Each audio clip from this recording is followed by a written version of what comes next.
নমস্কাৰ মই শংকৰে মই মোৰ চেনেল অসম কুইজলৈ সকলোকে স্বাগতম জনাইছোঁ বন্ধুসকল যেহেতু আজি 2 ফেব্ৰুৱাৰী হয় অৰ্থাৎ 2 ফেব্ৰুৱাৰী 2021 চনৰ যেহেতু আজিৰ দিনাখন যেহেতু এটা হিয়াৰিং হোৱা কথা আছিল এপিডিচিলৈ কি হ'ল কি নহ'ল মই এইটো ভিডিঅ'ৰ সকলোবোৰ মই জনাবলৈ চেষ্টা কৰিম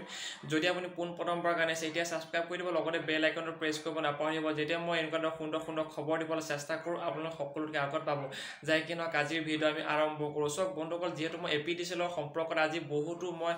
বহুত দিনৰ পৰা ধৰি এই কেছটোৰ লগত যেহেতু মই ওতঃপ্ৰোতভাৱে জড়িত আছোঁ মানে কি মই যি আপডেট পাইছোঁ মই আপোনালোকক সম্পূৰ্ণ খবৰ তথ্য সহকাৰে জনাই আহিছোঁ আৰু ভৱিষ্যতলৈ জনাই যাম যেতিয়ালৈ ৰিজাল্ট নিদিয়ে আৰু যেহেতু আজি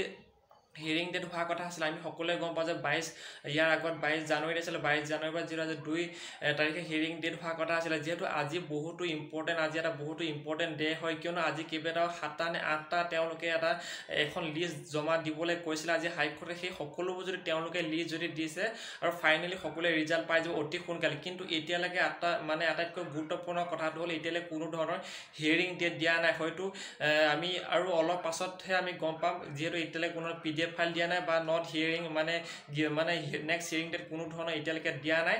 আৰু আমি আটাইতকৈ এইকণতে মই আপোনাক কৈ দিওঁ যে অতি সোনকালে ভাল খবৰ আহিব আৰু এইকণতে কওঁ যেতিয়া PDFটো আপলোড হ'ব মই সকলোতকৈ আগত দিব চেষ্টা কৰিম আজিলৈ ইমানে ধন্যবাদ আকৌ এবাৰ কৈছোঁ কোনো ধৰণৰ নেক্সট হিয়াৰিং ডেট বৰ্তমানলৈকে দিয়া হোৱা নাই